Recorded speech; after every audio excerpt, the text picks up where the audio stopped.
Muy buenas tardes, queridos amigos.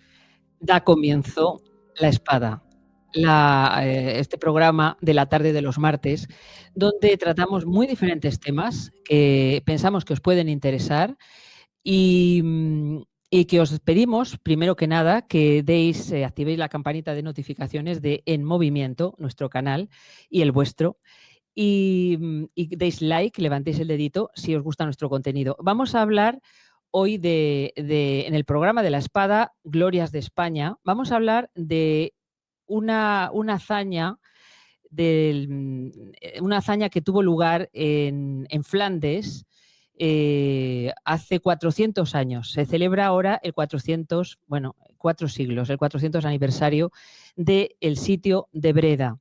Y para hablar del sitio de Breda, tenemos con nosotros a alguien que ya conocéis, que es habitual de esta casa, no es otro que Ángel González Moya. Buenas tardes.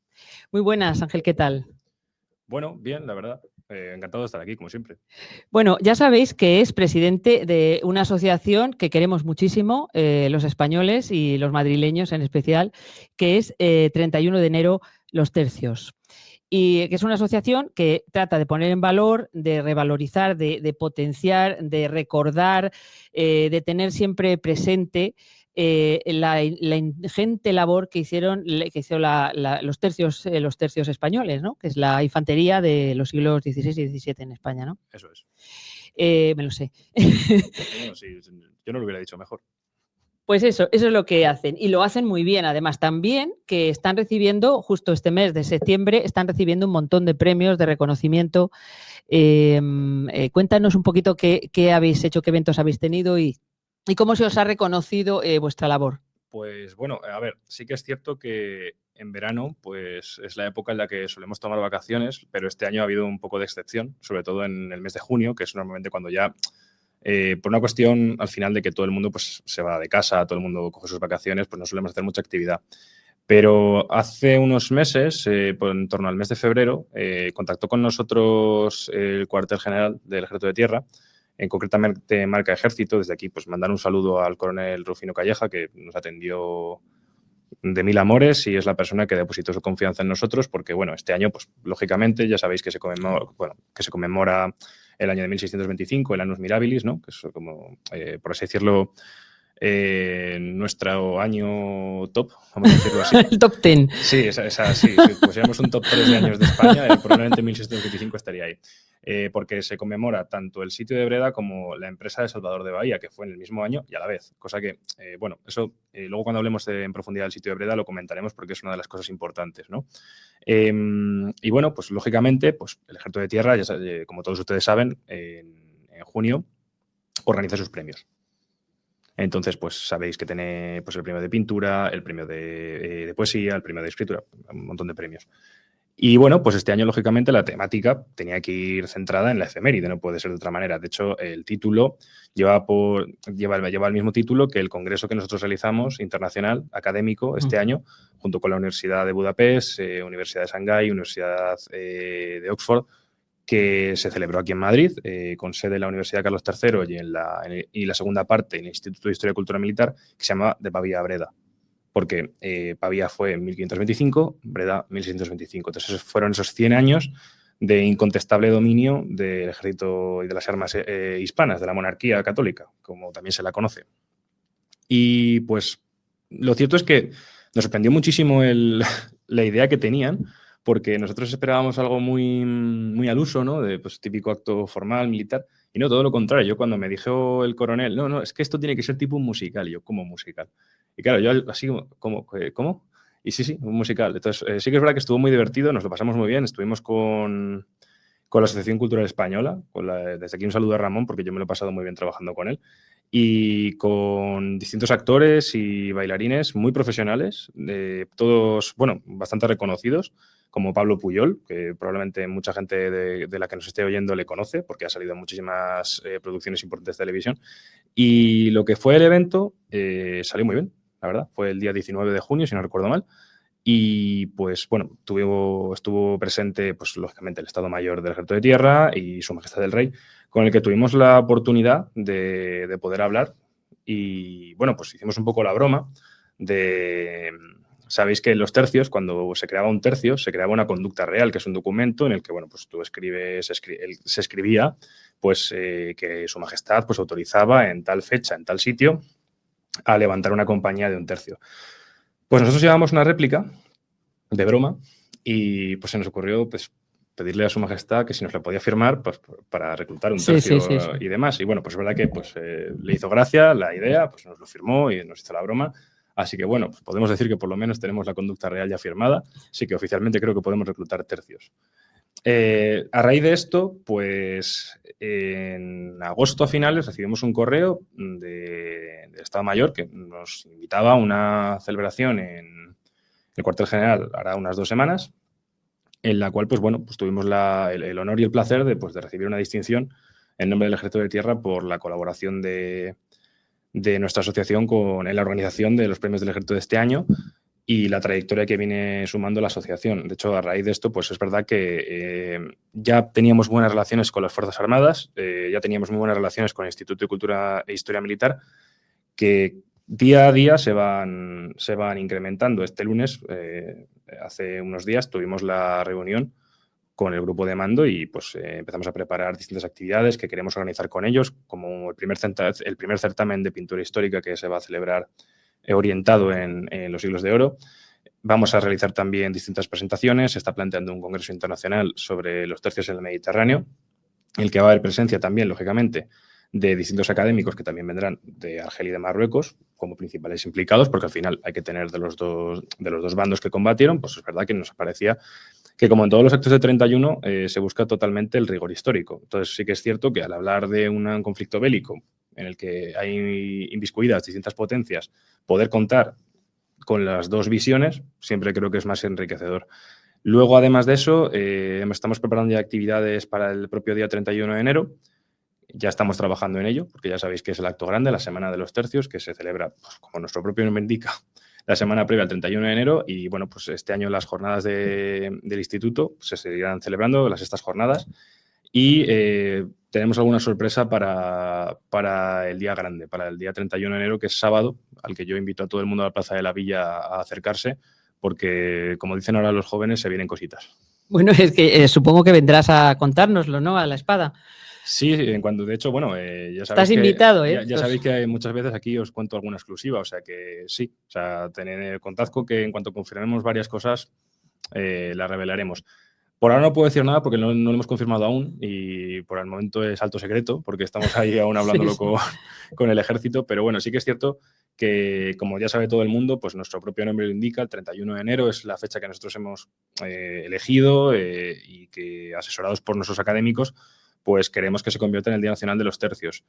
Y bueno, pues el ejército ha realizado un acercamiento junto con la Armada bastante importante de cara a padrinar esa fecha, lo cual a nosotros nos da un plus de legitimidad impresionante, porque claro, ya no es solo el apoyo popular, que lo seguimos teniendo, porque por suerte pues seguimos teniendo unos 40.000 seguidores, o sea que bien. Uy, 40.000 seguidores. En redes sociales, sí. Uy, Dios. De todas las redes sociales nuestras, pues son unos 40.000. Más luego, pues los cientos de socios que tenemos, las distintas delegaciones que hemos abierto ahora. Estamos abriendo delegaciones ahora como churros. De hecho, quiero saludar al héroe de leyenda que ha abierto una delegación de 31 de enero tercios este mes en Gerona. Que para mí, bueno, pues ya sabemos todos que es una plaza complicada de torear y que muchas veces pues él va a encontrar muchas dificultades, pero vamos, ya le anuncio desde aquí, si nos está escuchando Óscar, que seguramente sí, porque sigue todo lo que hace la asociación, que estamos trabajando ya activamente con el Instituto de Historia y Cultura Militar para tener un acto allí en tierras de Gerona. Entonces, pues que nos apoye el ejército para nosotros es muy importante, porque al final los principales implicados del patrimonio cultural y histórico, que son los tercios, pues son lógicamente la infantería española, que al final no deja de ser la heredera en trayectoria de lo que fueron esas unidades. Que sí, que ya sé que no es lo mismo y tal, pero bueno, es la misma institución, es el ejército español. Entonces, tener ese apoyo sumado al apoyo popular creo que nos da una legitimidad y una capacidad de seguir avanzando en el objetivo principal de la asociación, que es tener ese Día Nacional de los Tercios. Y sobre todo, institucionalizarlo de una forma en la que no caigamos en ningún tipo de... que también es un poco de la línea principal que todo el mundo conoce, de nuestra asociación, que es de nuestra postura totalmente apolítica, es decir, institucionalizarlo desde las propias instituciones implicadas, valga la redundancia, ¿no? Es decir, que el ejército, que la gente, fuera de partidos, fuera de colectivos o asociaciones que puedan tener una vinculación política, que esto sea simplemente una cuestión cultural y de amor a la historia. De amor a la historia y de rigor histórico. Y es, como dices, y siguiendo esta línea del rigor histórico, pues vamos a hablar del sitio de Breda, que duró prácticamente un año, ¿no? Casi. ¿Y por qué es importante desde tu punto de vista? Esto, bueno, hay una persona que a mí me parece que podría explicar muchísimo de esto, mucho mejor que yo, que es Àlex Claramunt, que es un compañero nuestro de Barcelona, que, bueno, pues como todo el mundo sabrá, porque le conocerán seguro, todos los que sigan un poco las publicaciones de historia saben, con todo el mundo conocerá la revista Despertaferro. Pues bueno, él es uno de los editores, está con 31 de enero desde el primer momento y dio una conferencia precisamente hablando un poco de, en este caso, el de las fortificaciones, en el segundo ciclo del Congreso que tuvo lugar, que a mí me encantó. Y es cierto que él explicaba un punto de vista que yo comparto.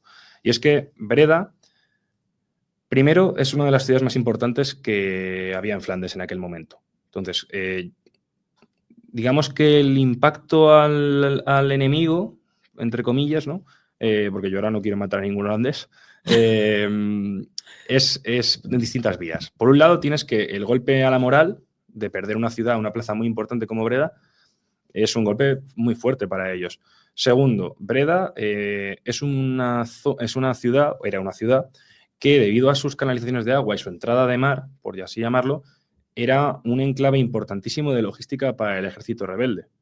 Con lo cual, perder ese puerto suponía que todas las operaciones que salían de Breda para atacar los Países Bajos españoles, e incluso la zona de Bélgica e incluso Luxemburgo, quedaban totalmente anuladas, porque no había logística para poder llevar esas tropas y para poder abastecerlas. Breda había sido un centro de ataque a distintas posiciones que sí controlaban los españoles. Entonces, acabar con Breda suponía pacificar, por así decirlo, el frente en el sur y poder centrarse en la unificación de un solo frente hacia el norte. Luego esto, pues bueno, ya sabemos que no se termina de conseguir porque Breda iba ligada a otra serie de objetivos a largo plazo en la campaña que no se pueden llegar a conseguir.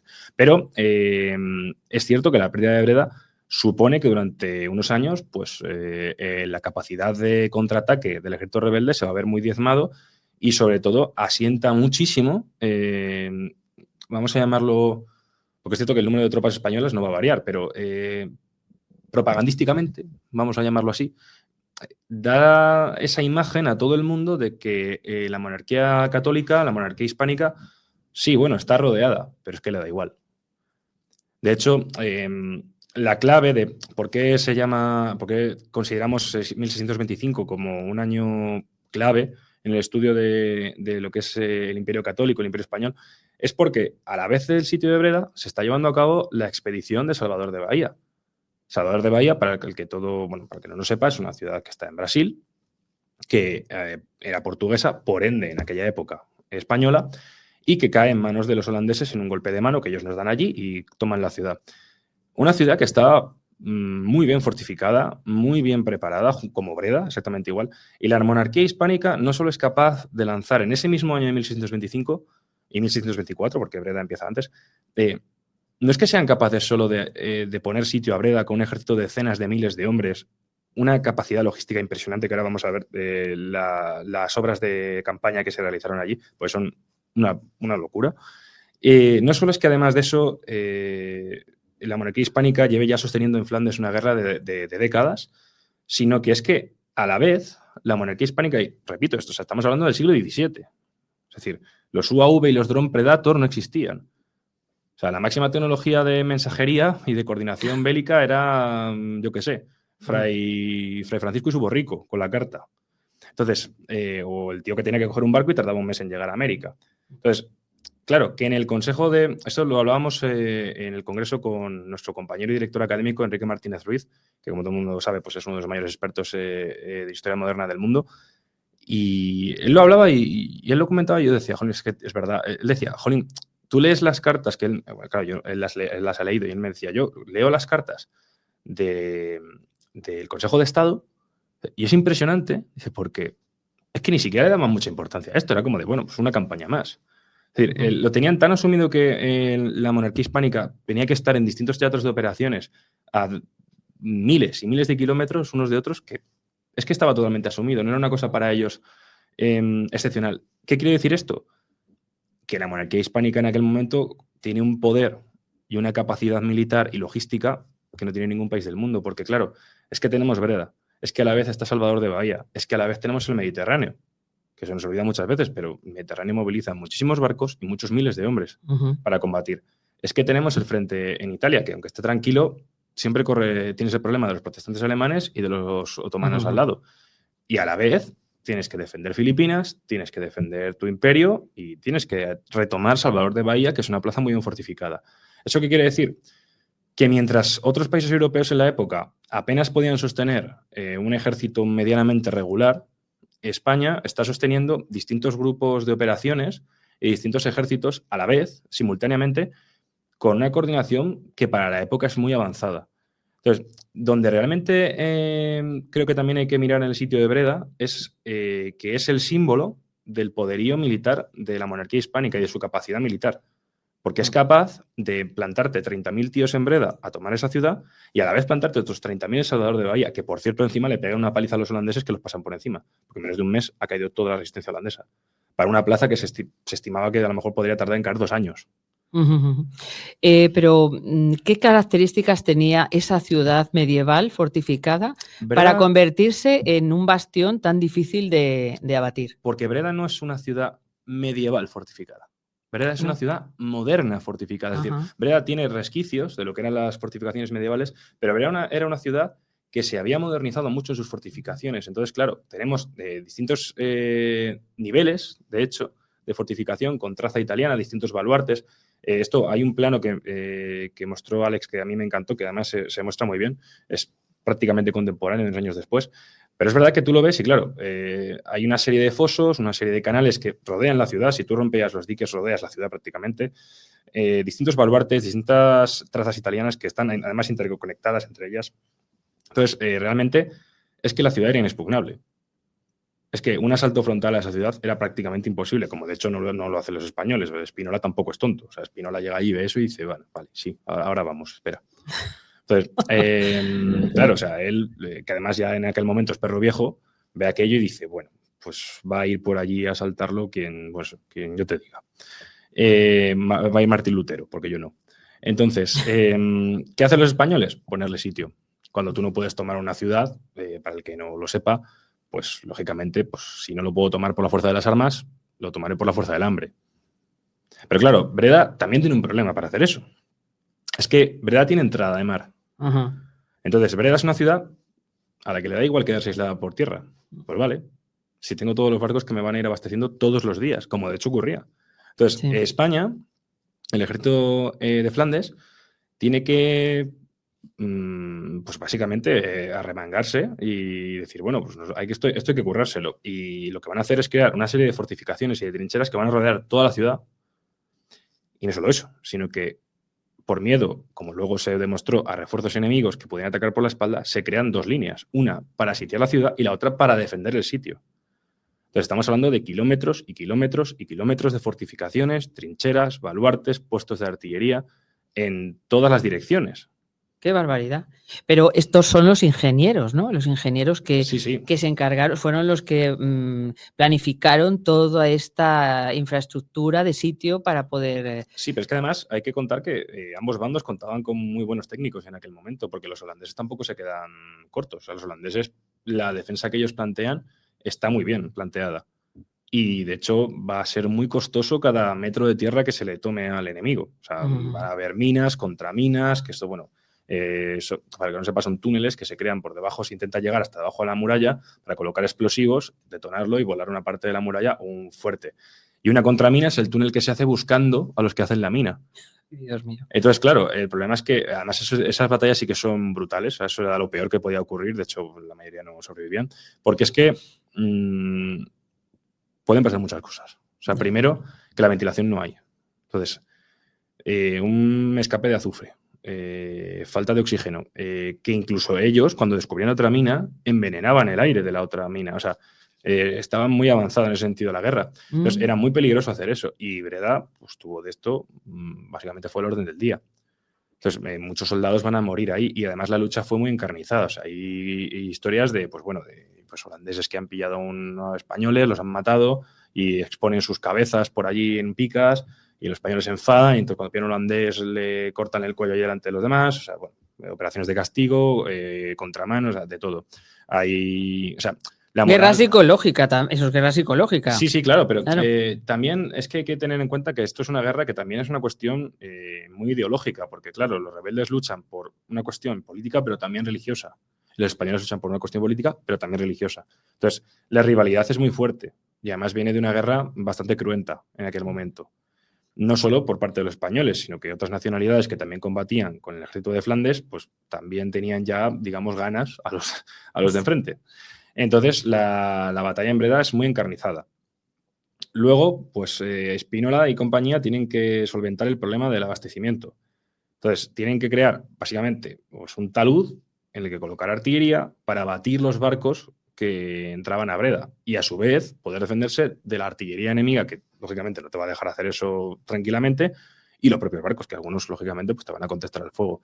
Entonces, claro, tenemos una macrooperación militar en un frente de kilómetros y kilómetros y kilómetros que rodea la ciudad de Breda, en la que el asedio está totalmente vivo, es decir, no es un asedio tranquilo, es un asedio que todos los días prácticamente tiene movimiento de uno y otro bando, y en el que además van a llegar luego un ejército de refuerzo holandés, en el que se esperaba que los españoles, pues ante un combate en dos frentes, ante una salida de la ciudad de Breda y un ejército que venía de refuerzo, pues lo que todo el mundo esperaba, porque es lo que todo el mundo haría, los españoles levantarían el sitio. Y bueno, no es que no levanten el sitio, es que dicen, nos vamos a quedar aquí y lo que nos quede lo vamos a mandar a partirte la cara a los de atrás. Sí, yo algo he oído de los refuerzos, 6.000 ingleses, 2.000 daneses, no sé si eso es así. Las cifras, como siempre, pues bueno, podemos darlas, pero bueno, sí que es cierto que, a ver, probablemente sean siempre aproximadas, ¿vale? Pero bueno, sí. Que hubiera daneses, que hubiera ingleses no es raro, porque los ingleses en aquel momento están apoyando activamente, y es público y notorio. Claro, son nuestros enemigos naturales. Efectivamente. Pero porque es nuestro rival natural. Claro. Es que si hay dos naciones en la historia de Europa que han tenido proyección mundial, han sido España y Así Reino es. Unido. Entonces, es que es nuestro rival natural, de hecho. Y en aquella época más. En aquella época luego también hay que contar con Francia, porque Francia en aquel momento es un gigante demográfico. Francia tiene un número de tropas que España no ha tenido nunca. Sí. Entonces, bueno, pues hay que contar con Francia, que bueno, Francia, es verdad que durante la guerra de los 80 años, pues, bueno, va a ir un poco pues, como Francia, o sea, es decir, a ratos. Ya. Pues, o sea, Francia haciendo de Francia en un nuevo capítulo de Francia. Entonces, bueno, los franceses hacen de franceses. Pero los ingleses, lógicamente, al final, ellos también son protestantes. Ellos saben perfectamente que la pacificación de Flandes es la puerta, o sea, es el capítulo previo a volver a intentar una invasión allí. Y los ingleses en ese sentido lo tienen clarísimo. Como estos tíos pongan pie en tierra, no nos ampara, vamos, no sé, ni Winston Churchill, que no existía en aquel momento. Porque al final los ingleses no son idiotas. Al final ellos saben perfectamente que en un tú a tú por tierra no tienen nada que hacer. No lo tenían que hacer en la primera vez, ni lo tienen que hacer ahora.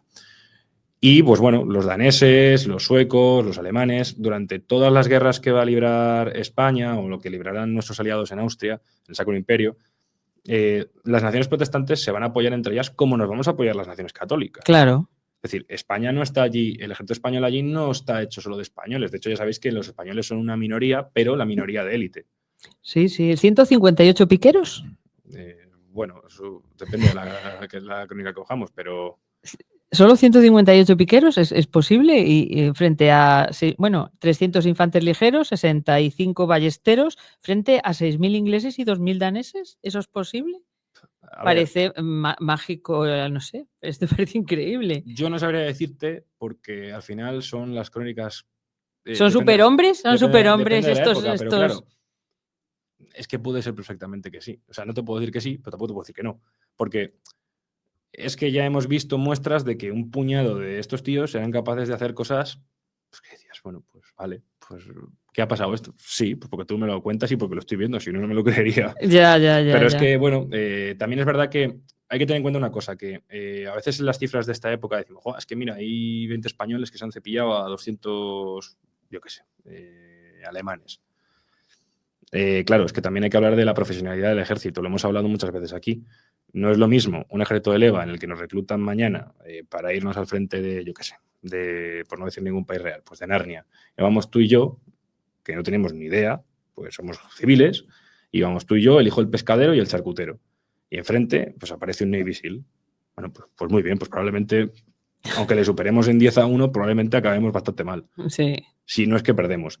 Pues aquí pasa exactamente lo mismo. Un ejército de leva mal instruido o de mercenarios contra un ejército profesionalizado, sobre todo con espíritu de ejército, que eso también es muy importante, pues bueno, no te voy a decir que va a perder siempre, pero sí que es cierto que el ejército, que cuanto más profesional es un ejército, mejor coordinado está y más espíritu de combate tiene, es más fácil que, si bien no gane las batallas, siempre haga un buen desempeño. Entonces, bueno, las cifras no sé si serán exactas, pero sí que es cierto que, bueno, los españoles contaban con una inferioridad numérica, lógicamente, porque al final están en dos frentes a la vez. Y bueno, sea como fuere, o sean los números que fueren, lo cierto es que los refuerzos no van a llegar. Y ese ejército de refuerzo holandés nunca llegará, de hecho va a ser prácticamente barrido el mapa, y lo que quede se tendrá que refugiar en el norte. Entonces, la monarquía, de nuevo, no solo ha asestado un golpe militar, sino que además de ese golpe militar está volviendo a dejar claro que tiene capacidad logística y militar para poder imponerse en un teatro de operaciones pues muy adverso y que le da exactamente igual. Todos sabemos que no le da igual, pero de cara al exterior, lo que yo, por ejemplo, como alemán estoy viendo es que, jolín, es que estos tíos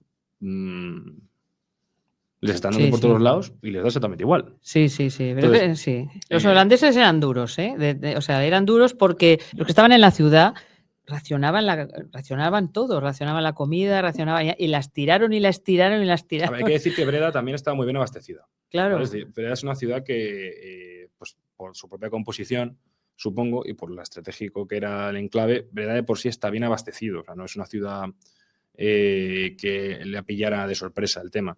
Y aparte, pues durante bastante tiempo va a conseguir ser abastecida, no va a ser una cosa que solo tenían lo que había al principio y no recibieron más, y llegaron a recibir bastante ayuda. Pero sí que es cierto que dentro de eso, y aun con eso, la población de Breda y los soldados que allí defendieron Breda, pues le echaron bastante valor, porque aguantar un año esas condiciones de vida y de combate es muy duro. Sobre todo porque al final, pues las bajas pesan, las enfermedades pesan. Claro, habría enfermedades también. Y el racionamiento de comida pesa. Entonces, claro, que esa población tuviera la mente fría, ¿no? Y la resiliencia, ¿no? Que está muy de moda esta palabra. El aguante, el de toda la vida, el aguante. El aguante, por no decir una palabra. De aguantar, de estar allí, pues eso dice mucho también de los holandeses, que muchas veces pues tendemos a... mucha gente en España tiende como a denostar al enemigo. Es que estos son... No, cuidado. O sea, no, eran gente... Claro, es decir, por ejemplo, muchas veces nos metemos con los ingleses, por ejemplo. Los ingleses son enemigos formidables. Son gente bastante inteligente y buenos militares, porque si no lo fueran, probablemente no habrían ganado muchas de las batallas que ganaron. A nosotros y a otra gente. Entonces, muchas veces es que tendemos a los holandeses, a los ingleses, a los franceses, como que se tiende a denostarles, y todo lo contrario. O sea, de hecho, es al revés. Sí. Porque lo que demuestra precisamente que ellos fueran buenos soldados y que ellos tuvieran una buena estrategia es que precisamente los nuestros por eso sobresalían. Porque dentro de que se enfrentaban a enemigos formidables eran capaces de ganar y eran capaces de adaptarse a ello. Incluso en unas condiciones en las que, pues generalmente, ningún otro ejército hubiera salido airoso en aquel momento. Y de hecho, Breda, pues, estuvo en el aire varias veces. No las tenían todas consigo. ¿Por qué dices eso? Que estaba en el aire. ¿Qué quieres decir? Pues precisamente porque era una plaza muy complicada. Es decir, es una plaza que, para empezar, bueno, España tiene el problema que tuvo siempre la guerra de Flandes, que es que hay que llevar refuerzos. Y Flandes no está aquí al lado. Para cruzar Flandes, o sea, para llegar a Flandes hay que cruzar media Europa. Una Europa que además es justo el lado de Europa en el que tenemos todos los enemigos. Entonces, ya de por sí para España siempre va a suponer un problema llevar a sus tropas allí. Y luego, pues que la ciudad de Breda, además de todo eso, además del tema de que una campaña de ese estilo también es muy cara porque hay que pagar a la tropa. Claro, si encima de eso cuentas con que Breda tiene una guarnición bastante importante y que tiene unas fortificaciones de última generación modernas y con gente capaz, sobre todo. Claro, o sea, es que no estaba tampoco muy claro. Es decir, eso se hace por un poco empeño de la gobernación del país, ¿no? Por así llamarlo. Pero bueno, todo el mundo, digamos que es un año durante el que se va a contener la respiración. Es decir, bueno, vamos a ver qué tal sale esto. Porque a la vez se lanza lo de Salvador de Bahía. Entonces, la monarquía en ese sentido sabe que está apostando fuerte y que está usando sus recursos al máximo. Pero, bueno, esa apuesta que hace la monarquía, pues le sale bien. De hecho, le va a salir bien en ambos teatros de operaciones. ¿Y qué contexto histórico tiene esto, aparte de la guerra de los 30 años, la guerra de... Sí, bueno, a mí es que muchas veces, cuando hablamos de la guerra, a mí me gusta en el sentido ser muy simplista, ¿vale? O sea, lógicamente que nadie me pegue, ¿vale? Ya sé que son distintas.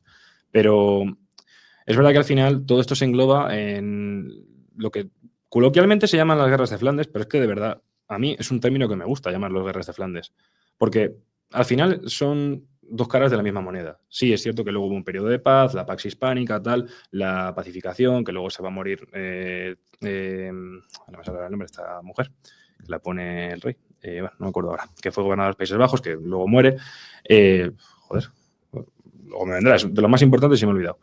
Pero bueno, al final son dos caras de la misma moneda, que es que hay una Europa que abraza el protestantismo, vamos a llamarlo por una convicción religiosa, vamos a llamarlo por conveniencia política, que lucha contra la otra. Y en ese contexto tienes un conflicto en el que pues, hay una región que se llama Flandes, en la que pues, el norte sobre todo va a estar más de cara de los protestantes y que va a buscar la independencia de su señor natural, que es el rey de España. Por eso a mí me gusta llamarlo guerra civil, porque su señor natural es el rey de España. No es como si España hubiera conquistado Flandes y Flandes hubiera liberado una gran qué interesante, que era guerra civil. Claro, porque si lo pensamos bien, realmente, primero, no todas las provincias de Flandes se ponen del lado de los protestantes. El sur y Luxemburgo se van a poner del lado español. La zona de Bélgica generalmente también. Aunque es verdad que va a haber distintas provincias que van a cambiar luego de bando de vez en cuando. Pero bueno, va a haber una serie de provincias que se van a alinear clarísimamente con el bando de la corona y otras que se van a alinear con el bando de los rebeldes. Pero es que el señor natural de Flandes es el rey de España. Porque claro, si tiramos de árbol genealógico, el que le corresponde el trono de toda esa zona es el rey de España. Entonces, claro, a mí me gusta la guerra civil porque, claro, hablamos de los valones, hablamos de belgas, pero es que, bueno, también había en el ejército español. De hecho, había muchísimos. De hecho, la mayoría de números probablemente serían valones y belgas. Entonces, claro... Felipe IV es el rey que estaba en ese momento gobernando. Pero esto viene de antes. Reinando en España. Desde tiempos del Duque de Alba. Es decir, la guerra allí va a ser siempre una guerra civil. Sí. Lo que pasa es que, bueno, pues lógicamente pues la capital del imperio está en Madrid, no está en Bruselas. Pero tanto el ejército de la monarquía como el ejército rebelde van a contar con muchísimos locales en sus filas y va a haber provincias que se decanten por el bando rebelde como provincias que se van a decantar por el bando realista, de la corona en este caso, ¿no? Pero claro, yo siempre lo digo porque además de eso, que ya de por sí valdría para plantear una guerra civil, además es que políticamente, si nos basamos en lo que se planteaba en la época como el sistema político que imperaba en toda Europa y por tanto prácticamente en todo el mundo, es que el señor natural de todas esas tierras era el rey de España. Con lo cual, esas dos cuestiones, para mí yo siempre lo he pensado como un conflicto civil, que es verdad que luego se engloba en un conflicto, sobre todo en la guerra de los 30 años, en un conflicto mucho más grande a escala europea, en la cual, pues bueno, va a haber muchísimos más intereses cruzados y muchísimos más países implicados, como prácticamente en todo el siglo XVII y parte del XVI. Pero bueno, es que eso era un poco también cómo funcionaba la política europea en aquel entonces. España, de hecho, también lo va a hacer. España va a apoyar de vez en cuando a sus aliados, a Génova la vamos a apoyar muchísimas veces, a Austria también, desde tiempos de Carlos V. Entonces, bueno, pues es verdad que pues, como contexto no sabría muy bien, o sea, no sé muy bien cómo plantearlo, simplemente pues que la gente tenga en cuenta esa división de Europa que tiene como base la división religiosa, pero que luego se va a mezclar con esa serie de intereses cruzados de los distintos países y potencias europeas que están en pugna. Pues sí que fue importante, aparte de, como dices, porque era una manera bueno, una guerra civil, y es conseguir una plaza muy importante en esa batalla, en esa guerra, pero es que luego ha tenido cola, porque se han hecho en la cultura, en la literatura, bueno, el famoso cuadro de la rendición de Breda, de Velázquez, o el sitio de Breda de Calderón de la Barca, o Pérez Reverte, que hizo también una novela basada da para mucho, ¿no? Claro, Pero a la ver, pregunta que te quiero hacer es si fue así como porque, por ejemplo, a mí lo que más me ha impresionado, es un cuadro precioso, ¿no? Maravilloso, el de Velázquez. Se presenta como una rendición como amable, como un momento amistoso, de humanidad. ¿Qué es esto? ¿Una idealización? a ver, ¿Tiene algo de verdad? a mí me estás preguntando una cosa que probablemente el único que podría contestar esto es Spinola, ¿no? ¿Por qué dices eso? Porque es el que estaba allí. Entonces, pero es No, pero verdad no ha que, quedado ningún registro, no a sé, ver, alguna crónica como sobre... no hay una crónica que te diga, pues tal día cuando se hizo esto, éramos todos así de guapos y nos portamos así de bien, o no, así de mal. Pero al final es sacar conclusiones, es decir, Pero a la gente que fue vencida, que estaban sitiados, que estaban, cuando acabó el sitio, supongo que saldrían de la ciudad, ¿cómo qué se no, no, encontraron? no, ¿Qué se encontraron? no ¿Fueron fue, ajusticiados? ¿Fueron, no, no no, no, sé, no, no, no fue, o fue otro tipo de no, actitud? ¿Qué actitud? a ver, la actitud al final, yo creo que es un poco buscar, como siempre, la verdad entre las rendijas que nos deja el marco de la historia. Nunca mejor dicho, pues estamos hablando de un cuadro. Pero, sí, a ver, la población de Breda y lo que fue la gente que estaba en Breda, dentro de lo que era el contexto de la época y cómo se saldaban muchas veces los asedios y las batallas, ¿vale? Sobre todo cuando no había batallas tan duras, no se les trató mal, repito, dentro del contexto de la época, ¿vale? Que no es lo mismo que ahora, ¿vale? No, tampoco éramos los cascos azules, pero Ya, hay que tener en cuenta que el cuadro de la rendición de Breda no deja de ser un arma de propaganda, no, desde luego. Sí, sí. ¿vale? No solo porque muestra la caballerosidad del soldado español, que en la victoria es humilde y súper simpático, ¿vale? Es los Reyes Magos, sino porque además te está demostrando el poderío de nuevo de la monarquía hispánica. Y de ahí, por eso ese cuadro tiene tanta importancia. Cuando la batalla, pues efectivamente es muy importante, pero bueno, va a haber luego también otras muy importantes que no fueron tan sonadas. Entonces, o bueno, es que básicamente la guerra de Flandes va a ser una guerra de asedios. Entonces, hay otros asedios que, bueno, no son tan conocidos y, bueno, pues también podrían ser importantes. Pero bueno, Breda, que es lo que nos ocupa, se va a usar también mucho como arma propagandística y arma, pues lógicamente, de imagen y que al final, pues le dé prestigio a la monarquía. Ahora, ¿cómo trataba? Si lo que se representa en el cuadro fue exactamente así, no lo sé. A ver, no creo que fuera exactamente así. ¿Que no se trató mal a la población dentro del contexto de la época para cómo se trataba otras veces? Eso también es verdad. De hecho, bueno, la prueba de esto es que no se pasa por el cuchillo Por eso a... digo, no sea justicia a, no sé. No, no, no, no. A ver, no me consta a mí que se hicieran salvajadas de ese estilo en Breda. Entonces, sí que es cierto que, pues, lógicamente, pues, se va a restaurar el culto católico y al que toque las narices, pues lógicamente se le da pertinente colleja, ¿no? O sea, era de religión, eran guerras de religión, era algo así, ¿no? Era para... Dentro de que era una guerra de religión, o sea, es que, vamos a ver, estamos en una Europa que está enfrascada en guerras de religión, tanto protestantes contra católicos como musulmanes contra católicos.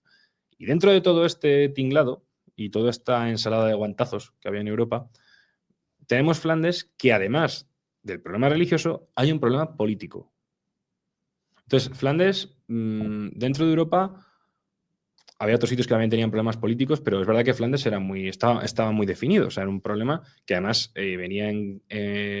venía atascado desde hacía mucho tiempo, muchísimas décadas, y que, bueno, había tenido sus altibajos, había tenido momentos de una guerra abierta total, había tenido momentos de revuelta, pero que no llegaba a ser un frente de guerra abierto, y había tenido momentos de paz, de pacificación, por ejemplo, durante Felipe III. Entonces, Flandes, digamos que es un marco que por eso lo ponemos aparte y lo extraemos aparte, porque es un conflicto, o en este caso una serie de conflictos, que requieren un estudio aparte porque no solo está la cuestión religiosa o una cuestión geoestratégica, como podrían ser otras campañas, sino que ahí sí que realmente se está combatiendo en un territorio que es del imperio, en el que el señor natural es de la monarquía católica y en el que, bueno, no siendo el único, sí que es verdad que es donde se libraba realmente esa guerra por la hegemonía. Sí, la hegemonía católica, protestante, la hegemonía Sí, porque al española, la final hegemonía es donde la superpotencia católica se está enfrentando al resto de al potencias protestantes. protestantismo. No es la única, ¿no? Por supuesto, siempre están ahí los colegas de Austria, pero bueno, y los colegas alemanes, pero es verdad que, bueno, la principal potencia que tiene el mundo católico en ese momento es, en este caso, España y todo lo que yo conllevaba en aquel momento. Y las principales potencias que están combatiendo son Inglaterra, como puede ser luego Suecia, como puede ser de Dinamarca, los territorios alemanes protestantes del norte, Flandes, por supuesto, las Provincias Unidas del Norte, que son también protestantes, etcétera, etcétera. Entonces, bueno, es simplemente uno de los marcos más importantes dentro de esas guerras de religión y en las que realmente se está jugando ver quién puede decantar la balanza del poder europeo. Que luego es cierto que con el paso del tiempo y en parte también por el desgaste y por otra serie de acontecimientos, pues no va a ser el único marco determinante. Pero durante aquella época y con la implicación que había por parte de otras potencias europeas, más siempre el interés de Francia, que aunque era católica, pues era enemigo declarado de España. Veleta, Veleta. Sí, bueno, Francia siempre se ha dicho que es la hija favorita de la Iglesia. Y digo, sí, pues será por favoritismo, porque por méritos desde Se lo luego que merece. no. Por méritos desde luego que no. Pero bueno. Y nos estamos quedando sin tiempo, pero me gustaría ver alguna anécdota del sitio, algo que tú sepas que puede impactar a nuestros seguidores. ¿Alguna anécdota? Me contaron una vez una anécdota, no sé si era real, yo entiendo que sí, porque además le pega bastante el personaje, en la que, bueno, primero Spínola se gasta hasta el último céntimo. Ah, sí, se gastaba de su bolsillo. ¿Lo pagó de su bolsillo? Sí, Spínola. No me digas. Spínola Esto sí muchas que me veces hace gracia. adelantó muchísimo. O sea, Spínola de hecho acaba arruinado. Pagaban los soldados, porque si no se quedaban sin soldados. Sí, Spínola me lo estaba imaginando. Al final de su vida acaba arruinado, porque gasta prácticamente todo su patrimonio en servicio de la monarquía. ¡Qué barbaridad! Y de hecho él, bueno, a su hijo le va a transmitir eso tú tienes que hacer esto porque es lo que tienes que hacer. Y él va a morir prácticamente. Y en el sitio de Breda, pues siempre se cuenta la historia de que pues la moral estaba baja, los soldados estaban hasta las narices de estar ahí tirados en el barro y que básicamente se negaban a decir, mira, que no vamos a hacer nada más. Están en huelga de brazos caídos, de picas caídas. Efectivamente. De picas caídas. Que no va con segundas. Y Spínola, pues se dice que básicamente pues, el tío se quita la ropa y dice, pues vale, y se pone a cavar él. Muy bien, entonces, eso es un líder, entonces, y no lo que tenemos ahí en la Moncloa. Eso es lo que es un líder. Además, que en esta época no es un chaval, en esta época ya el tío es mayor. Entonces, claro, casi un abuelo era ya, tener unos años que sin el casi, era un abuelito. Sin el casi, que me cuadra y me lo pintan que parece Viggo Mortensen y dices no. O sea, no. Y claro, pues el resto de soldados, por vergüenza torera, dicen, joder, macho, vamos a dejar cavando al general, además ahí que está el pobre. No, venga, va, vamos a currar. Entonces, es una anécdota que, bueno, pues es perfectamente creíble porque es un poco también el espíritu que tenían los tercios, de ejército, su espíritu de corps, ¿no? De cuerpo, que se dice. Sí. Entonces, pues sí, es perfectamente viable que esto fuera así. Y además también encaja bastante con el carácter de Spínola, porque él era muy echado para adelante para estas cosas. Sí, era un gran hombre. Me da la impresión de que Spínola era un gran hombre. Se merecía vencer en el sitio.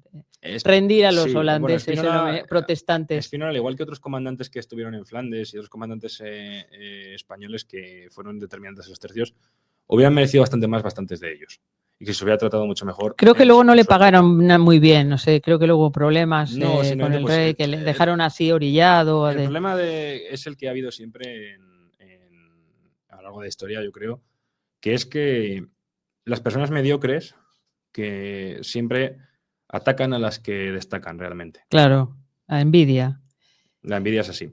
Y en la España de hoy es así y en la España de la época tampoco era excepción. Sí. Es decir, siempre, por ejemplo, pues a Juan de Austria se le dejó también orilladísimo de la corte y él acaba muy deprimido. Porque claro, dice, con todo lo que he dado por esto y que me tengan prácticamente aislado. ¡Ay, la madre patria! ¿Cómo abandona a sus hijos? Bueno, sí, efectivamente. Y a Spínola le va a pasar lo mismo. Sí. Va a haber pocas excepciones en ese sentido. Y luego, bueno, pues hay gente que bueno, es que esos son fuera de serie como Julián Romero y compañía, pero esos van por otra, juegan en otra división de estoicismo. Es una maravilla lo que nos has contado, Ángel, de lo que nos has ilustrado. Bueno, sabía muchísimas cosas que has contado, no tenía ni idea. Y creo que a todos los que aman la historia, a nuestros seguidores, que les gusta, bueno, y que amamos también a nuestro país, ¿no? Que nos gusta, nos da subidón oír hablar de hazañas y de... Hombre, mejor que el telediario. Mejor que el telediario, ¿verdad? No, seguidnos, si no sigáis al telediario, seguid a La Espada, aquí en Movimiento. Y a Ángel, que nos ha venido a ilustrar desde, bueno, el presidente de una maravillosa asociación que tiene todo el respaldo del ejército español. Todo no lo sé, pero por lo menos por ahora no la hemos liado. Hay que llevarse bien. Con el ejército hay que llevarse bien. Bueno, queridos amigos, vamos a finalizar, y además con esa anécdota de Espínola gastándose sus ahorros y sus fondos de inversión en pagar las soldadas, de los tercios, porque si no le dejaban solo. Pues vamos a finalizar y nos despedimos de vosotros. Ya le tendréis otro día aquí con nosotros, que nos encanta. Y estás invitadísimo, Ángel. Muchas gracias. Y que paséis una feliz semana. Espero que os guste, poned vuestros deditos arriba, suscribiros a nuestro canal y ya sabéis, aquí La Espada el próximo martes en Movimiento.